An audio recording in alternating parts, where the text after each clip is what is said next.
नमस्कार दोस्तों, आप देख रहे हैं ए न्यूज टुडे। दोस्तों, क्या दिल्ली के सत्ता के गलियारों में नंबर 2 की कुर्सी के लिए शतरंज का खेल शुरू हो चुका है? क्या गृह मंत्री अमित शाह की डिप्टी पीएम के तौर पर ताजपोशी होने वाली है, या फिर यह सिर्फ हेडलाइंस मैसेज करने का एक नया पैंतरा है? देश में राम मंदिर से जुड़े मुद्दों और एंटी इनकम्बेंसी को लेकर हाहाकार मचा है और ठीक इसी वक्त अचानक मीडिया में खबर तैरने लगती है, अमित शाह का प्रमोशन होने वाला है। अब सवाल यह है कि देश के सबसे शक्तिशाली गृह मंत्रालय से बड़ा प्रमोशन क्या हो सकता है? जाहिर है डिप्टी प्राइम मिनिस्टर यानी उप प्रधानमंत्री का पद, लेकिन क्या यह वाकई प्रमोशन है या फिर मोदी सरकार के भीतर मचे घमासान से ध्यान भटकाने की एक सोची समझी क्रोनोलॉजी है?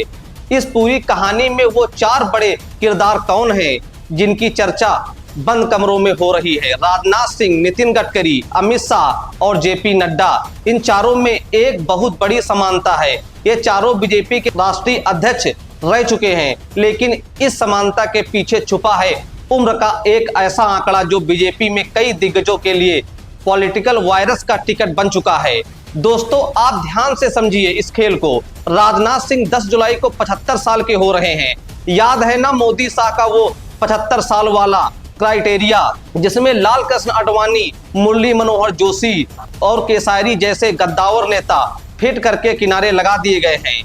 तो क्या अगला नंबर राजनाथ सिंह का है, या फिर वफादारी के इनाम के तौर पर उन्हें सिर्फ कुछ दिनों के लिए डिप्टी पीएम की कुर्सी का झुनझुना थमाया जाएगा? नितिन गडकरी संघ के सबसे लाडले नागपुर की सीधी पसंद हैं, लेकिन दिल्ली की मौजूदा सत्ता की आंख में गडकरी की लोकप्रियता हमेशा खटकती रही है।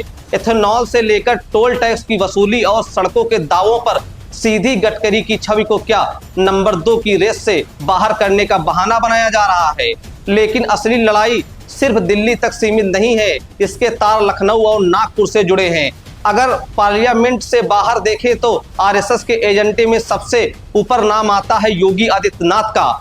उत्तर प्रदेश की सियासत और अयोध्या के बाद बदले समीकरणों ने दिल्ली को बेचैन कर दिया है। संघ को भी मालूम है और मोदी शाह को भी कि अगर योगी आदित्यनाथ अपने दम पर उत्तर प्रदेश का किला दोबारा फतह कर लेते हैं तो वो सिर्फ नंबर 2 की कुर्सी के दावेदार नहीं रहेंगे, वो सीधे नंबर 1 कुर्सी यानी प्रधानमंत्री को चुनौती देने लगेंगे। और शायद इसीलिए गुजरात लॉबी को बैलेंस करने के लिए आरएसएस की पोटली से एक और नाम निकलकर सामने आया है, देवेंद्र फडणवीस का। संघ के इस ब्लू आइड बॉय को अचानक पार्लियामेंट्री बोर्ड में जगह देने की वकालत क्यों की जा रही है?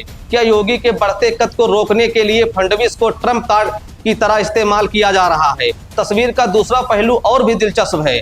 हाल ही में केंद्रीय सचिवों के साथ पीएम मोदी की 4 घंटे तक मैराथन बैठक चली। आखिर पीएमओ में इतनी हलचल क्यों है? क्या वाकई मोदी अपनी ताकत किसी और के साथ शेयर करने के लिए मजबूर हो चुके हैं?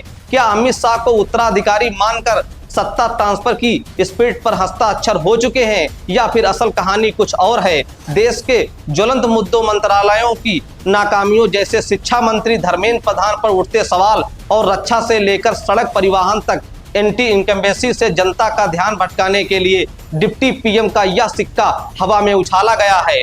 कैबिनेट रिशफल के नाम पर सिर्फ मंत्रियों और मुख्यमंत्रियों की अदला बदली करके क्या वाकई बीजेपी अपनी अंदरूनी लड़ाई को छुपा पाएगी? आपको क्या लगता है, क्या मोदी शाह अपनी उत्तराधिकारी घोषित करेंगे, या फिर संघ का कोई चेहरा इस बाजी को पलट देगा? अपनी राय कमेंट बॉक्स में जरूर बताएं और चैनल को सब्सक्राइब करना ना भूलें। जय हिंद।